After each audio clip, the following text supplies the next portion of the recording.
Good afternoon and welcome to VetNet. Today's topic is Ask the Expert on female-owned businesses. We have gathered for you a few female entrepreneurs who will share their stories and successful tips for running a small business. My name is Elvis Avdic, and today's VetNet session is brought to you by Institute for Veterans and Military Families, IVMF. If you would like to learn more about IVMF, please visit us at ivmf.syracuse.edu. Now I will pass the session to our moderator, Misty. She will introduce herself and our guests as well. Misty. Thanks, Elvis. So as some of y'all may know, I'm Misty Stutzman. I am the Director for Entrepreneurship and Small Business here at the Institute for Veterans and Military Families. Just give a quick introduction before I let our esteemed panel of entrepreneurs introduce themselves. The Institute, for those who do not know, actually has a pretty wide portfolio of programming for entrepreneurs, about a dozen programs that are really designed to meet entrepreneurs where they're at in their entrepreneurial journey. And it's not just programs like our amazing Veteran Women's Igniting the Spirit of Entrepreneurship or our EVV. We also do things like competitions, et cetera, so that we can really kind of help move the needle. But something that we started back up recently is this VetNet here, so that you can learn really tips and tricks and tactical information from those that have been there, done that out in the real world with entrepreneurship. With all that said, what I'd like to do is kind of pass it over to our panelists to introduce themselves. And so, Krystal, I will start with you. Sounds great. Thanks so much, Misty. My name is Krystal Wambach, and I am a certified bookkeeper and accountant. I'm the principal accountant at my own company. So I do bookkeeping for small businesses, but more importantly, I train small businesses to do their own accounting. I know this is one place where people really fall in knowledge. Not everybody is born being accounting gurus. And so I really am a bench coach for businesses to get their finances straightened out and figured out, and so they're not so stressful. I've been doing this, I've been running my own company since 2015, but I've been a bookkeeper since the mid-2000s. So really three and a half years ago, I struck out on my own and started out on the entrepreneurship adventure. So I've been through the ups and downs of the first few years and seen the struggles of just a small business, not necessarily accounting. So I'm pretty excited to be here. So thanks a lot, Misty. And Sandra, if you'd like to introduce yourself. Hi, everyone. I'm Sandra Gonzalez, and thank you so much for having me here with you all today. I was an Army nurse, and after I left active duty, I became a stay-at-home mom, and then we ended up switching to homeschooling because it was really difficult to keep changing schools with my kids for several years. So my business is actually an educational consulting company. We specialize in the design of e-learning, but we also create curriculum both in print as well as online. So I've actually been an educator for about 13 years now. And what helped me the most with the IVMF programs was learning to start my own business and to be able to work from home and continue our lifestyle of home education, as well as helping my husband finally retire from the military because I was able to strike out on my own. Great. Thank you so much. And Juanita?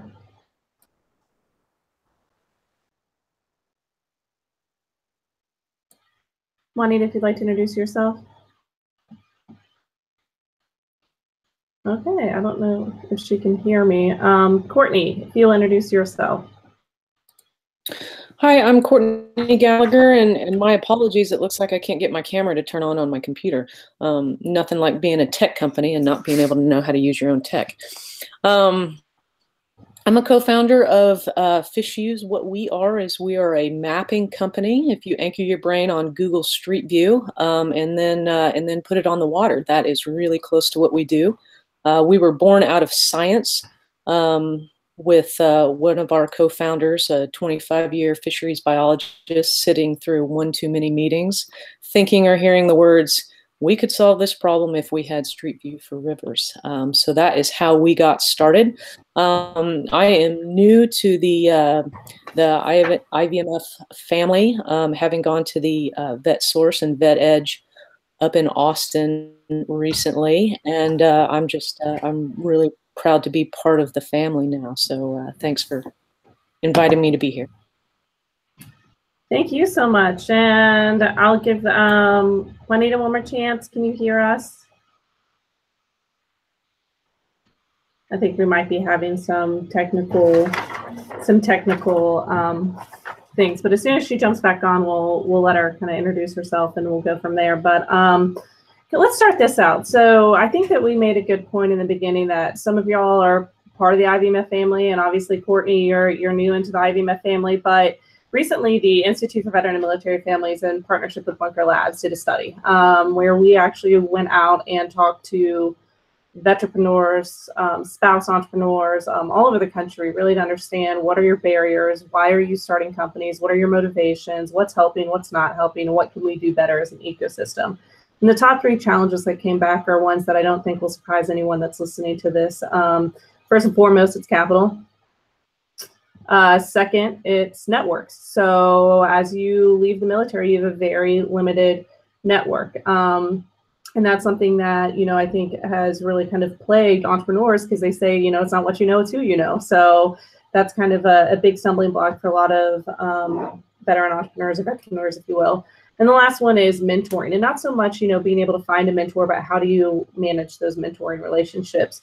So I know that, Sandra, especially in your case, you started with VWise, you went into EBV. I know you've done a business plan competition along the way, and Krystal and obviously Courtney have also leveraged that, and Juanita's recently as Austin. So if you could speak to a little bit 2 things. One, what are some great resources that you've plugged into? And 2, with a very limited set time, you're an entrepreneur, you're a wife, you're a mother, how do you know what resources are really worth that time and investment in time for your business? So I'll let Sandra, if you want to, you can kick off. Okay, that's a great question. There are a lot of resources available to us as entrepreneurs. I think for us, especially as women, veteran, and military spouse entrepreneurs, IVMF, VWise, and VWise Ignite are probably some of the best resources out there. There's also the Small Business Development Center and the SBA, but Small Business Administration. Anyway, there's so many resources available for you. When I started my business, it was just an idea. I went to VWise basically because I got a friend to go with me because I couldn't get a job in my own community. So I needed something that was flexible because my husband was still active duty. I had no idea when and where we were going to move, and I needed to be able to at least have our education be portable. So I got my friend to go with me to VWise. I saw the possibilities for entrepreneurship, and then somebody handed me a flyer after that about EBVF, and my husband looked at it and he said, "You're going because it's free." I ended up, it felt like I was getting a mini MBA in that week, but it opened so many doors to me. And one of my classmates said, "Hey, you really need to participate in these business plan competitions because your company can be international." And she was right. I'm like, okay, well, sure, I'll do that. But how do you write a business plan? And that's when I got an email talking about Boots to Business. It just kept coming up. And of course, July is the worst time for an educator with the start of the school year, but I went ahead and signed up for it. And it ended up being the best thing because I learned how to write a business plan. I got a lot of great feedback from my instructor. And then I took that plan, and my SBDC counselors actually ripped it apart and then helped me prepare for a competition. And I ended up winning twice. So that money, which was from basically IVMF funded my company, is what helped me get my start. So it allowed me to develop this prototype. I've basically been working on this educational software for the past 2 years, and it's almost done. I'm just so relieved, but there's tons of resources out there available to you. Start networking with at least the SBA and the SBDC because they're local and they will connect you with people within your community. And then if you're not part of IVMF, you really need to be part of IVMF just because it's just a bigger extension of the military family, and they'll connect you with even more great resources. Thanks, Sandra. If anyone else wants to jump in, I'll give you a moment. I'll jump in here. One great resource besides going to VWise and going to EBV and EBVF and the conferences, you guys in the offices every day at the IVMF family, I can't tell you how many times I've emailed Elvis directly. I need to contact her. I'm having troubles with this. And he is so quick to just email me right back and give me an answer, or a person who can help me. I emailed him. I was writing a book last year and I said, Elvis, I need an editor. Within 5 minutes, I had my editor and she did my book, and it was phenomenal. And so that connection is just incredible, the connectors within your guys' house there. But for my community, local, after getting back from all the programs, the Chamber of Commerce here has been an incredible resource for me. The people you meet are also other business owners, and you can meet not necessarily just getting business from people at your Chamber of Commerce, but networking, because they have friends and they also know people. So get to know people in your business community locally. The last thing that I'll mention for resources is here in North Carolina. I don't know if this is nationwide, but we have small business centers at our community colleges. I actually do a lot of instruction at our local small business centers. The classes they have are incredible. They also have people there that will sit down with you and help you through any business struggles you're having. They have classes on marketing, accounting, leadership, any kind of business classes you want, and it's usually completely free to anybody who attends. So those are great resources that I use.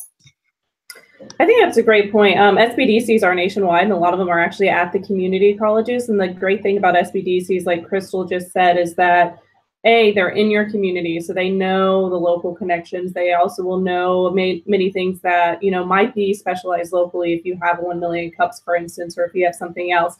But also a great thing is they're on an academic campus. So there's going to be a lot of not only students, but other professors that can help kind of invest time and energy into your company as well. But like Sandra said, those SBA resources, SBA, SBDCs are huge. Definitely getting out there and getting into your local network and spending time with people that have already faced the same challenges that you're just now facing. So they'll be able to answer those questions for you. Courtney, I know that, or I believe, and you can correct me if I'm wrong, that you've actually spent some time working with one of our very close friends in the veteran space, Bunker Labs. And Bunker Labs is something that is newer-ish, if you look at it, newer than IVMF, I should say. IVMF is 11 years old. Bunker Labs is new onto this stage, but they definitely do a lot with networking and kind of connecting y'all to mentors into your community. Can you talk a little bit about Bunker and what they do and how, and if you know a little bit about how not only are they local, but also on a national scale too, like IVMF? Yes, absolutely, and that was one of the first things I wrote down was getting involved with Bunker Labs and or Patriot Bootcamp. So specifically on Bunker Labs, and again, I'm new to the IVMF community, and I actually knew about Bunker Labs before I knew about IVMF, and Bunker Labs is it's veterans helping veterans. They also, similarly to the way IVMF has linked with Syracuse being on campus and having the network through the education realm, Bunker Labs partners not only with the universities in the area where they are, but also some of the local entrepreneur groups. Like around here, we have one called the Capital Factory. I think a lot of you may have heard one called WeWork. And those are, I'm losing my thought on what they're called, but they're where the entrepreneurs can come. I'm sorry? Incubators. Incubators, yes, where they can jump in together, and entrepreneurs from different areas in different businesses can all share one workspace, so that they have you have a shared community. You can learn together, and you can also rent an office space for less money than going downtown Austin or downtown some other city. But they have a Bunker Labs, similar to IVMF, has a number of resources that they can help you tap into to learn how to write a business plan, learn how to find the different resources that you need in order to help you with what you need in your business where you are. You know, that's a really great point, Courtney, that you just made. Bunker Labs is, the great thing about Bunker Labs is they're in, I believe, at now 14 communities across the nation. And the good thing that we just brought up, right, is we work in Capital Factory in ways that they're actually involved in those groups that are already established as well in those communities. Co-working is a really great option for those that are working at home, so that you don't have to always be in your home office. If you want to get around other entrepreneurs that, or other folks that are, you know, might be remote workers. I've worked in WeWorks and actually Capital Factory before when I'm just on the road. It's a great time that you can meet people that are like-minded and that, you know, actually might be able to help you down the road one day when you might need someone working on your website, or someone that knows technology maybe a little bit better than yourself. Oftentimes at co-working, there's those folks. So I think that being able to join those is a really great kind of way to leverage some of those assets. So thanks, Courtney, for going into Bunker Labs. And like I said, we actually worked with Operation Entrepreneurship with Bunker Labs. So it's a great team of folks there that can really kind of get you going. I want to talk to Krystal. I think that, you know, and again, anyone that else wants to jump in, I think that, you know, it's really important as entrepreneurs start out to make that bail team, to really set that foundation in terms of, you know, who do you have on your side when it really is, it might just be you as that sole proprietor. And obviously as the A and that bail team, one, can you talk to A, why it's so important to make sure that you set that up originally, and B, what you should really be looking for when kind of setting up those teams as you move forward with your business? Yeah, so that bail team, I feel like that's something that everyone who's been there says, get the bail team, and everyone who's just about to go there says, later. Don't do this later, you guys, do this now. Getting people set up before you need them is essential. Nothing is worse than needing somebody and not having them. So I will speak to the A part of bail. It's important to get that set up from the start before you get the B part. Your banker probably won't talk to you unless you have a business up and running. So I would start with insurance. I would start with legal, get formed. When that is done, when you're up and about to start running, work on the A. So kind of work backwards through bail. The A part, the accounting part, you need to set up as an entity, as a business entity. And then you need to get your books set up. If this isn't something you've ever done, I know it sounds a little bit kind of like the administrative, the paperwork side of it, but it's so crucial to know your numbers. If you don't know your numbers, you have no idea if you're winning or not. So I know I'm preaching to the choir, but things that you should look for when you're looking for an accountant. I caution you, just because your brother-in-law's neighbor is an accountant, don't just say, yeah, I've got an accountant. That doesn't always work out all that well. Hire someone who's not in your circle. Don't go with family. I know that sounds weird, that it's instinct to want to just use people you know. But I think it's critical to business success to keep that outside of your inner circle. You're going to want to keep your personal stuff personal. That's just my 2 cents. I've seen firsthand the benefits of doing that. Get somebody who knows, get some credentials behind their names, get some references, talk with them. I've heard this a lot, but hire slow. Don't just hire the first person you come across. Make sure they're good and they get you. Make sure that they're definitely on board with what you're trying to do. And if you have to talk to 15 accountants and lawyers and insurance companies, then it's definitely worth it. When you need them, they'll be there. Thanks so much. If I can add to that too, you know, that's one of the great things about Bunker Labs, Patriot Bootcamp, I don't know if that one's been mentioned, but that's almost like speed dating for the Bail team. And IVMF and also your MBA programs, is that those folks know who to point you to. So they're pre-screened, if you will. They come with a recommendation, and that's a really nice way to find somebody. They're pre-screened, and back to what Krystal's point was, right? Is, you know, accountants also oftentimes have a little bit of specialties, right? They might work with a certain type of company, they might work within a certain industry. And so your brother-in-law who's an accountant for a manufacturing company, when you're starting up, you know, something else, a tech company, it might be a little bit different. And so there's advantages to looking into that. Courtney, you mentioned just now Patriot Bootcamp, also an amazing group of folks and program that moves around the country, and it's almost like a VWise, where it's, you know, a few days, awesome, concentrated folks that are there really kind of helping advance veteran businesses. But if you could speak a little bit, you know, we keep mentioning these things, and I really want to make sure that we're pulling out like who they are, what they do, what you can expect, because again, these programs meet these entrepreneurs in different places where they might be. You know, if you're looking at, Sandra said, if you're looking at a startup, VWise might be great for you. If you're really there and you're kind of looking to grow the business or trying to move it just a little bit forward, EBV is great for you. Bunkers in your backyard. And so they're always going to be something that you can constantly pull from. You know, once you're off the sugar high of VWise, you can go into Bunker and keep investing in your company. But Courtney, if you could speak to PBC a little bit, that would be great.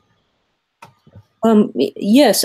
So Patriot Bootcamp was actually the first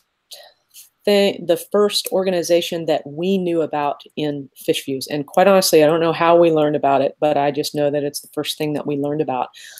And that ended up, we went to a weekend with Patriot Bootcamp, where it was, again, similar to what I understand from BWise, where it's this intense weekend of learning, where you learn how to do a 30-second pitch, you learn how to start a business plan, you learn where some resources are, and you learn where some potholes are. You know, we're all down this running down this road as fast as we can. If we can figure out where the potholes are to avoid them, then we can try to avoid crashing.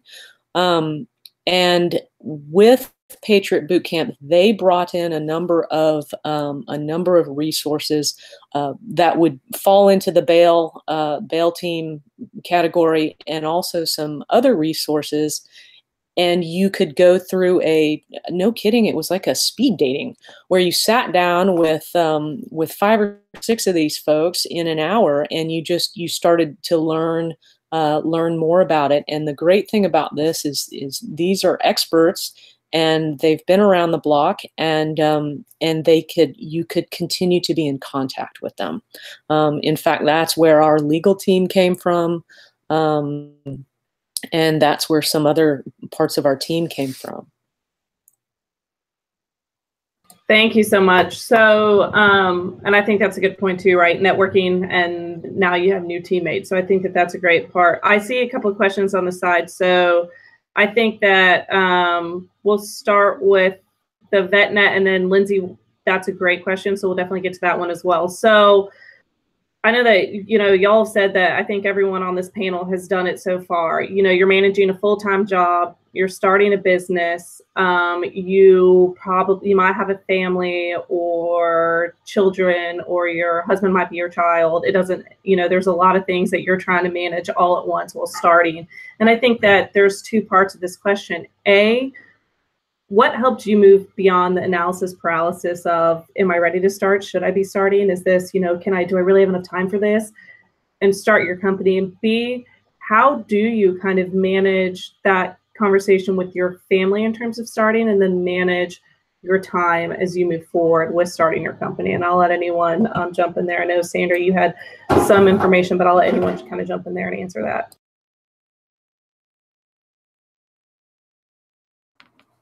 As far as moving past the paralysis phase, if you have some sort of minimum viable product or service, that's the best way to get some validation from your market that this might work, and you know, you might eventually have a business. As far as your family, what really spoke to my husband was the cash flow. Seeing money coming in says volumes. So those are just that's what has worked for me. It's going to be different with everyone else, but definitely having some sort of minimum viable product to test out, to see what the response is and to see if people are willing to pay for it. That is the first big test for any entrepreneur.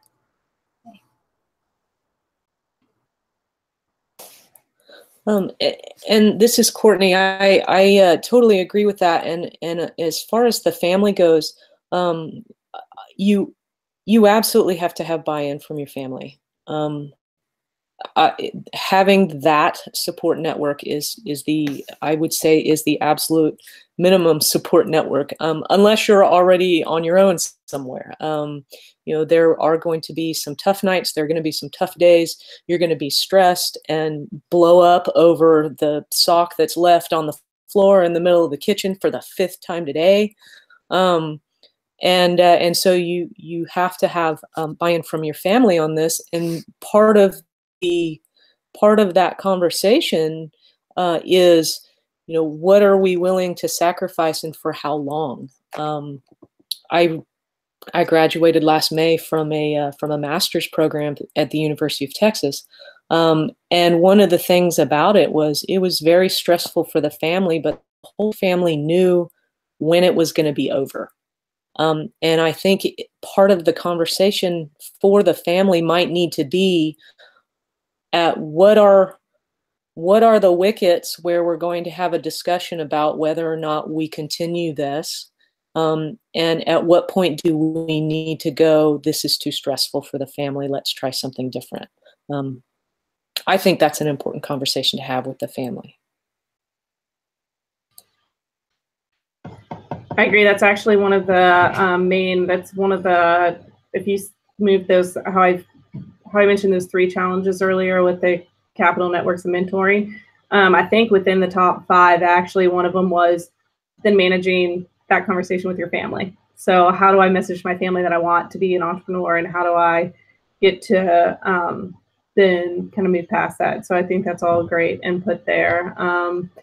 I don't know if Krystal, if you have anything to add to any of that, but I see your hand. There you go. Yeah, I think that's all excellent. The analysis paralysis is something I'm extremely guilty of. You just have to really, really want it. You know, you have to keep doing things to move the needle forward. Minimum viable product, go test it out. Just jump in and do it. You know, we had the luxury of a move across the country when I was wanting to start my business. And so no time like quitting your job and moving to just dive right in. So that was it for me. There was no going back. So getting pushed off the deep end was excellent for me, but having buy-in from your family, and don't be afraid to pivot. Just because you start with one set goal doesn't mean that your business isn't going to change just a little bit and your end goals aren't going to change. So be fluid and be willing to have the late nights and push through the tough stuff. So yeah, excellent stuff by the girls. I don't think that anyone has ever, or I have not heard anyone say I had the luxury of a cross-country move in a sentence before. So you guys, I love adventuring, so I loved it. I was so excited. You know, bring me to a new place. So I'm a weird one about it. You know, hey, there's, you know, it's different strokes for different folks. I appreciate that. I appreciate that outlook a lot. Here's something too that, you know, we've actually had a few different questions on this. And so I'm going to phrase it this way, and then we might kind of dig in on different parts. As you looked at, you know, starting your business, a big thing that you have to be very honest with yourself is what you are personally as an entrepreneur. And I think what you're not. And at first, a lot of times with startups, you have to work extremely lean. Most of the time it's a one-man show, one-woman show while you get started. And then you kind of have to say, okay, what time is it to expand? And when do I start investing in parts, people, contractors for my company? So for each of y'all, I know, Courtney, you're involved in a very techie type startup. For each of y'all, when did you know, or how did you go about kind of assessing yourself as an entrepreneur? And when did you know it was time to bring in team members for different parts of your business? I'm happy to take that on, although I've talked a lot. No, go for it. Go for it. I think the first thing that you need to check on your company is what kind of business are you going to have? Are you going to have what offends some people and some people just call a lifestyle business? Are you going to run a car wash? Are you going to have a consultant company? Are you going to have a business where it can be Suzanne and daughters or Bob and sons, and you can keep it in your family, and it can be a tight-knit group, like a bug company or a mowing company, something like that. Or are you going to try to have a medical device where you're going to have millions of dollars worth of trials before you can even start selling something? Or are you going to have a tech company where you have to have some expertise? It could absolutely explode into something big, or it could be really tiny. So I think the first thing is, what kind of company do you want to have? The second question is, how can you finance it? If you have a consulting company, you can be you and a table and a computer, and you can start making calls and you can start getting business right away, as long as you have that expertise. If you're going to make a widget, you have to have manufacturing equipment, or you have to hire manufacturing to make that happen. Same thing with tech. You either know how to do the code yourself, or you have to hire it out. So that's the first question is, what kind of business? The second question is, how do you have to finance it? Can you get a loan? You can't get a loan for consulting or a tech company because you have no assets. You can get a loan for manufacturing. If you're a consultant company, you can bootstrap. If you're a tech company, you might have to get a venture capitalism or angel network. You have to get some investors. So you have to ask yourself those two questions, and then you need to start planning that plan that will actually never ever happen. But you have to have the place from which to deviate, and that step is where you need help. You need to go to IVMF. You need to go through an MBA program. You need to go to Bunker Labs or Patriot Bootcamp and have help to figure out how to write that plan and move forward, so that you can recognize when you need to go to that next step. Because everybody's going to redline in their company. They're going to get to a point where they can't do it. They either need to hire somebody to do it, or they need to step out and let somebody take over.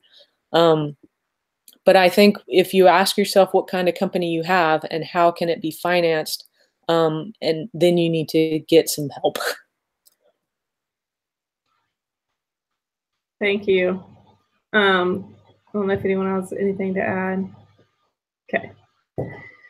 So I think, you made some great points in there, Courtney, a few of which, have been echoed throughout. So I just kind of want to make sure that we tease in there. But, knowing where you're starting from and what sort of company you want to have, I don't think that it's shameful at all to say, I want to be a lifestyle. Like, this is something that, I just want, it's not going to be a high growth company, and that's fine. But knowing what you are and what you aren't can then help you set up your plan. I think that we've said, and Krystal said it before, right? Understand that you're going to pivot, and then you're going to pivot again, and then you're probably going to change your company again. And you just said the same way in a very eloquent, a place from which to deviate. And I think that that's exactly it. You can't be so married to that business idea, that just very nebulous kind of idea that you have when you first start out, to realize that, you might not just need to make one small pivot and that could be your great success. So I think that being flexible, and being able to answer to what your customers and what the world is really asking for is something that's extremely important as an entrepreneur.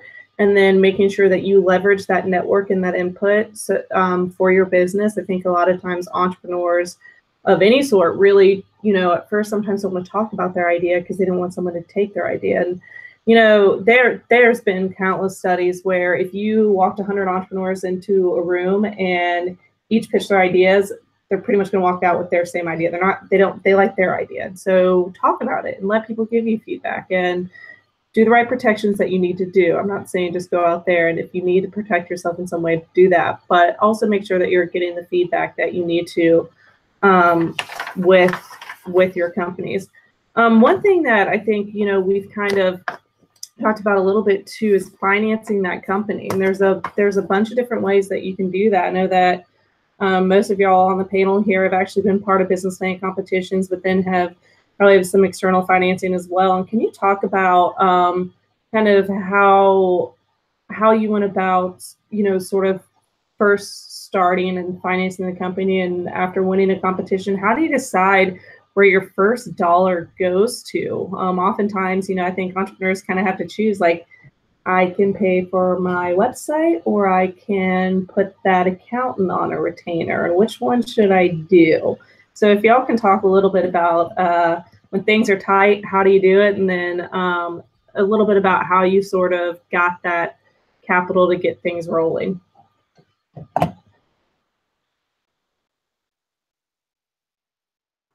I'll go ahead and start. We started with owner savings. I started with basically $300. I bought a software program and I started to design things to see if it would work with our students. And then after I competed in those business plan competitions, I basically won $50,000 in grants. And then I used that money. I actually had a plan. It kind of deviated. It's deviated several times. We've had numerous pivots, but I leased an office in our local incubator. I spoke with some professors in the, what is it called? It wasn't e-learning, but it was multimedia. And so that money went to hire a few interns so that we could at least get a minimum viable product up and test it on our students so that when it is finally ready, we can start marketing it to all of the school districts. So that's how I've used external sources of funding. And I'm going to type this into the chat room because I know there's a bunch of you who need more money because you're developing a technology product. If you go to it's called Small Business. Let me say it first and then I'll type it because I can't do two things at the same time. It's called SBIR, which stands for Small Business Innovation Research. They have competitions every year for the National Science Foundation. It's twice a year. You can get up to anywhere between $225,000 in funding to help you with your research. It's basically a research product, but it's usually founded in technology. So it's sponsored by the different departments throughout the government, Department of Education, National Science Foundation, National Institutes of Health. So that is a really good resource for funding. Also, if you like competitions, if you want investors, there's Startup Compete. There's all sorts of different platforms that you can use to fund your business. But what's recommended most is that you start with your own network of family, friends, and fools. But anyway, those are different ways that you can get started. But really, most small businesses are funded for like under $500. It's just a matter of getting out there and seeing if somebody's willing to buy what you have.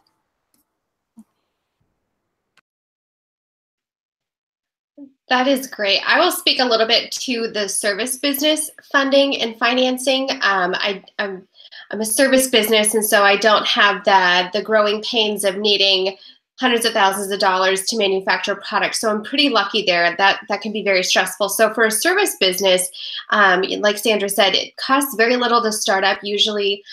So for me, I was just owner funded. I put the money into my company to open up the business licenses and stuff, and then to kind of just get through a cycle of, cash flows, because everyone gets into like cash flow issues. I just have a rolling line of credit through my business that I opened. And so if I ever get low on cash, I can pull from that and pay it off.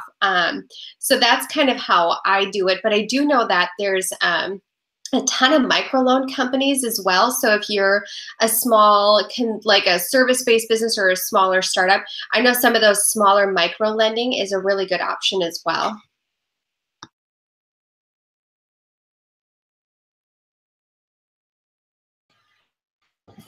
Great.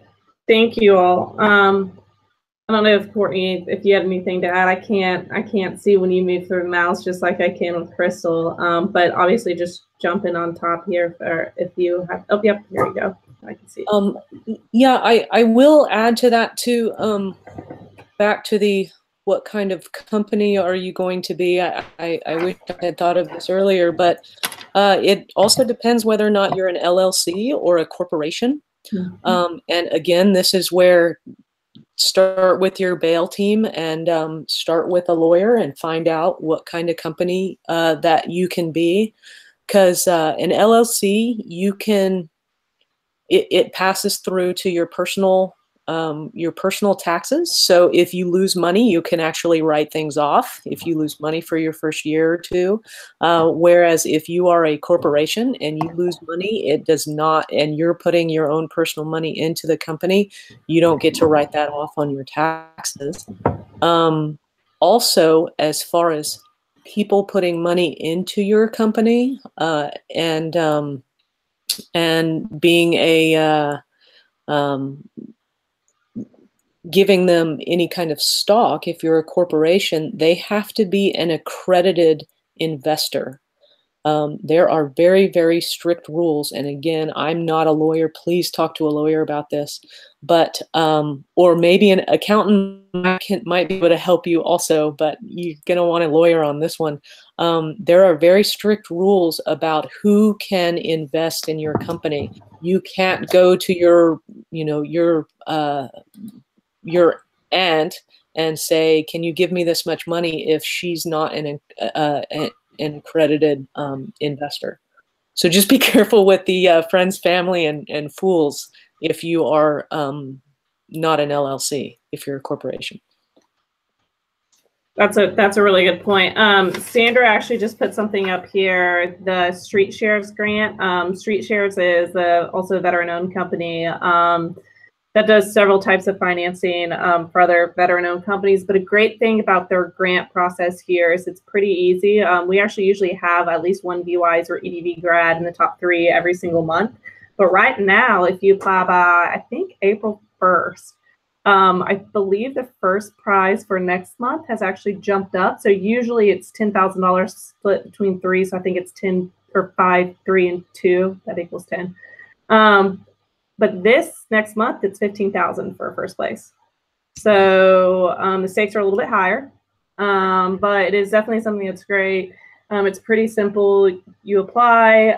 At some point, there is a video pitch, I believe, that you do, and then it gets pushed out on Facebook. And just like you see all the time on Facebook, people can vote for you, and then the one with most votes gets the grant. But like I said, we often have a VWise grad in there, but we always share that grant and that voting process on our Facebook. So it's also a great way to drum up some interest in some I guess, free advertising for your company. So speaking of advertising, when y'all are first getting started, it's very hard. A lot of times you see kind of with the entrepreneurs, they're really entrepreneurs that just haven't made that first sale, right? So they've talked about starting their company and being an entrepreneur, but they haven't been able to either make that first sale or get that MVP out there. How did y'all go about advertising your company and spreading the word and kind of close that first sale?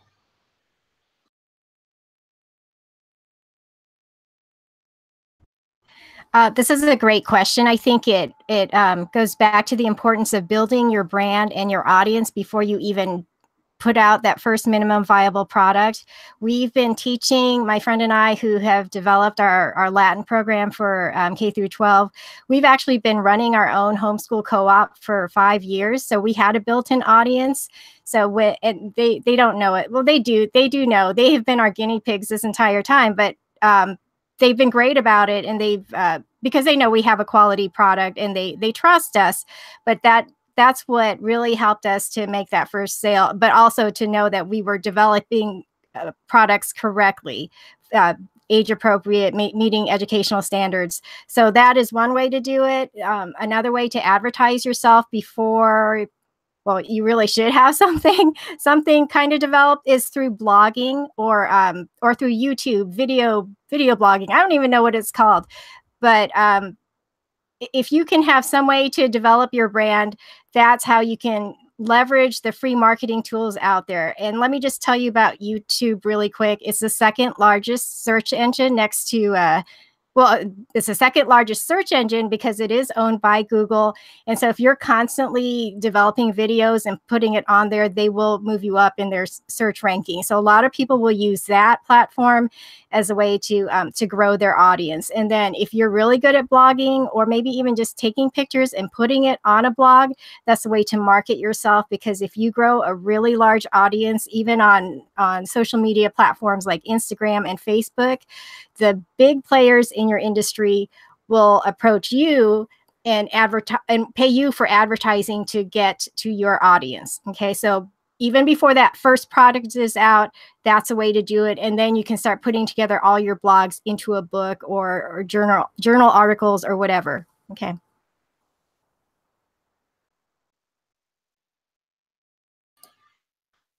I think that something that's important to kind of talk about through all of this is, you know, you can go out there and advertise your company and make sure that, you know, you have someone sign up. But as something that Sandra kind of hinted at, but I guess didn't call out completely, is that if you overpromise and underdeliver, making that second sale is going to be pretty hard. So I think one big thing as an entrepreneur is understanding, again, where is your company? What can you do right now? And how can you deliver that? And always back to overpromise and underdeliver, or sorry, underpromise and overdeliver. Because the biggest thing is you can't be all things to all people. So there's a very specific itch that your company itches and for your customer, and make sure that your customer understands that. So Krystal, I see that you unmuted, so I'll let you pop in here as well. No, I like what you were saying. That was fantastic. As someone who was brand new to the community opening an accounting business, it was important for me to leverage my networks. And so I was networking, but you have to do what you said. You have to deliver. You can't just say you have a product and then not do anything about it. Referrals are about 100% of my business. I get a lot of people now from my blogs. Thank you, Sandra. That was amazing. So yeah, people find me online and they see my website. They see that I look credible. There's testimonials and video testimonials of people who are happy with my services. And so making your presence credible and enjoyable, but you have to deliver that, because that your referrals are going to be humongous. People will start to talk about you even when you're not advertising. So they're just doing the hard work for you. So that's really important. And another big thing that, you know, we just mentioned blogging and vlogging, make sure that you go to where your customer is at when you're advertising. So I think that that's really important, going back to understanding who your customer is. If your customer is, for some reason, senior citizens, you're probably not going to get on Instagram and start, you know, talking about your company there. So make sure that you understand who your customer is and who's buying your product, and then place it where those buyers are, matching their buying cycle. So I think that that's something that's really important too. I want to know two things. One, have y'all ever had to turn down a client or partner, and why? And two, speaking to that, if you hadn't had the good luck in having to turn down a client or fire a client, if you will, talk about a challenge that your company has faced and how you kind of worked through that challenge as well.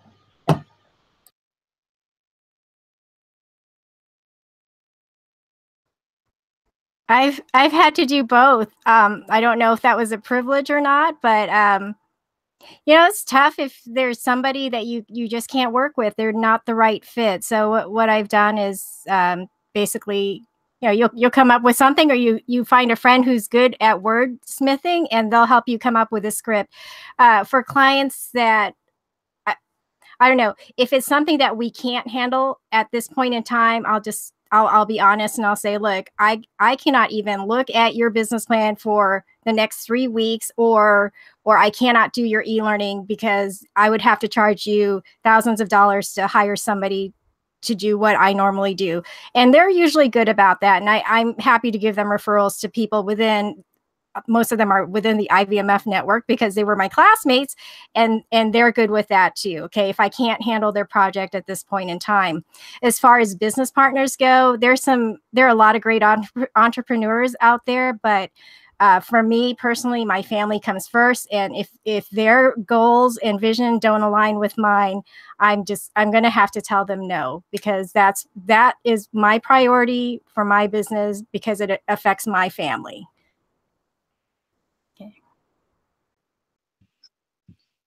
So being in my industry, I'm dealing with people's finances, and so that can get really touchy. And so over the years, I've been doing this for a lot of years before I launched my own company. And so I knew that there are certain types of people I didn't want to work with, whether it was a personality difference or whether it was somebody who, I don't want to be too blunt, but sometimes people have bad finances and they want to be mad at somebody about it. And so then they choose the accountant. And so I'm not comfortable being that person they're just upset with because it's not anything I did. So you learn over time who your customer is. It may not fit like an exact perfect description on paper, where they shop, their age, all that stuff, their demographics, but it'll be a personality quirk that you'll definitely start to understand who you want to work with, because that's where you jive and where the magic happens. So I say I pay a lot of attention to that, and I just work with my dream customers. It makes the workday so much better. I don't have any experience with partners though, so I will throw the microphone to Courtney. Oh dear. We have never had to fire a client. We have had to separate with partners. And fortunately, my husband and I learned through an unfortunate real estate venture that that you never jump in with a buddy and expect you'll just work out all the admin later.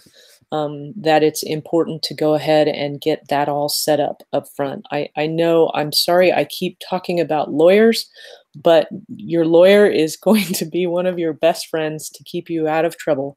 And it's very important to set up, just as talking to your family and going, okay, what is my keep going criteria? What is my stop criteria? What do I expect this to look like, and how much pain am I willing to take to make this dream come true?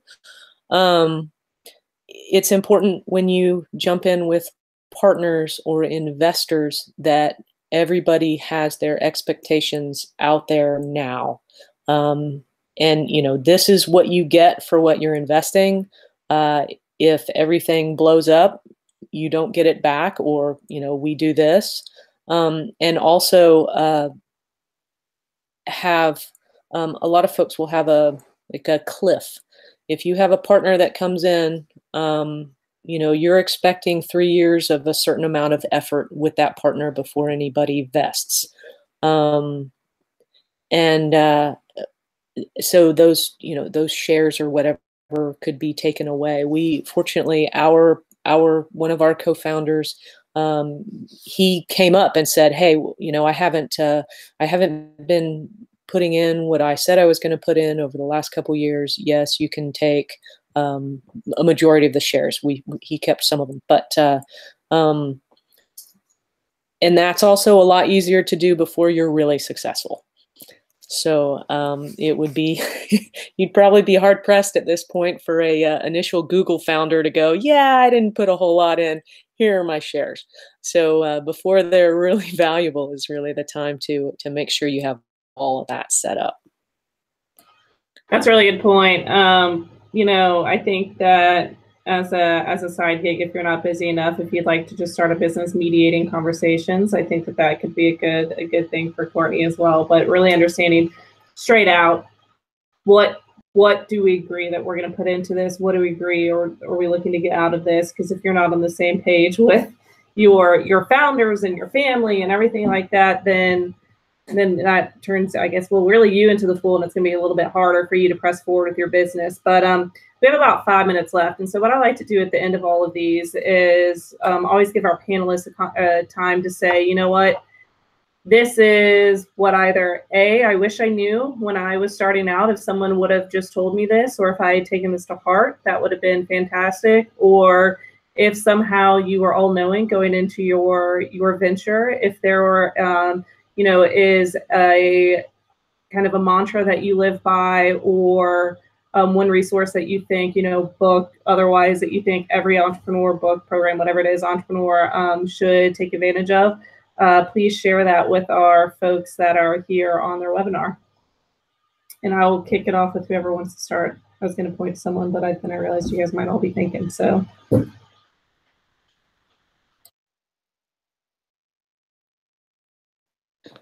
Only because I never stop talking, I'll go ahead and start. I would say, don't be quiet about your idea. A lot of people go, oh, somebody might steal this idea and go and do it. No, I think you should talk to everybody about your idea, everybody about what you want to do, because that's market research right there. Is it going to work? Who can help you make it work? Talk to everybody you can about your idea. Who can help you? Where can you go? Use your veteran resources. They are amazing. There are so many veterans that want to help veterans. And don't forget to look at one of the veteran benefits that you have is GI Bill, because the MBA and MBA-like programs, there's an amazing network that comes out of that. And using the people you know, I think is one of the most important things that you can do. Find people that can help you. And pay it forward when you can.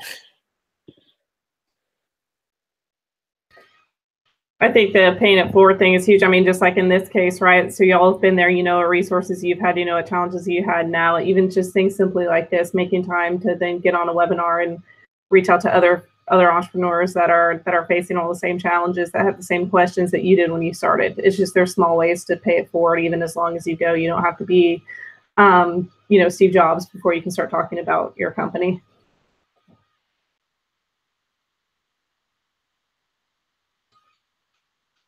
Sandra or Krystal, do y'all have any final thoughts you'd like to share? Yeah, I can go.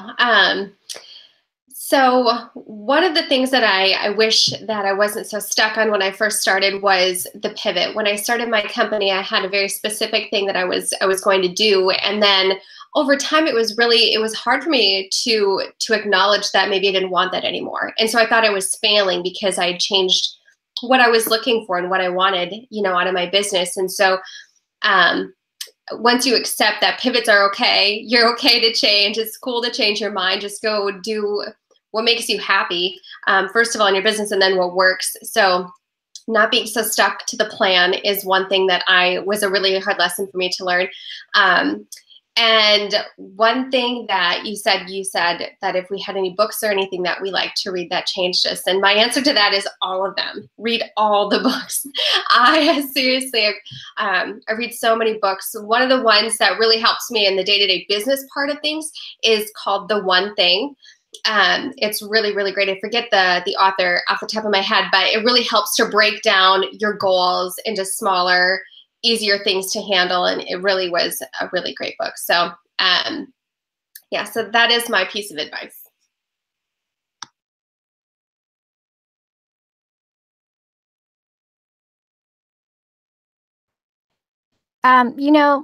There are so many things I wish I had known when I started my business, and even now I'm at a different point. For me specifically, I'm looking at my exit strategy, what to build this with the end in mind. But I think for our audience, I think the most important takeaway for me personally was to have my support network of other veteran and military spouse entrepreneurs. It can be really isolating to be an entrepreneur, and even more so as a woman, because there are less of us, and nobody really gets how hard it is. So just me being able to just call up my friends, and my network is pretty much IVMF, because nobody else gets it in my local community, because nobody else is running a business. So they're my first source of just support, and then getting my questions answered and connecting me with other resources. So that's one takeaway from all of this. I think that's a great point. Is you do have to continually invest in your support network. Entrepreneurship can be lonely, and even though veteran entrepreneurship or veteran women entrepreneurship has grown, I think 295% since 2007, it can still be something that it feels like you're in it alone. So I think continually just making sure that you are pouring back into yourself as much as you're pouring into your business is extremely important. But with that, we are right on time, and I appreciate Krystal, Courtney, and Sandra for making time today to really kind of give us some great lessons. I think we got into some great points here. And with that, I'll hand it over to Elvis to wrap it up. Elvis is talking on mute. Thank you, Misty. I just want to say thank you, ladies, for joining us today. It was a great panel, and I just want to let the audience know that this session is being recorded, and I will send out the recorded link to everyone that registered for the webinar. But if you did not register, you can always view the session under our VetNet YouTube channel. Thank you all very much. Thank you.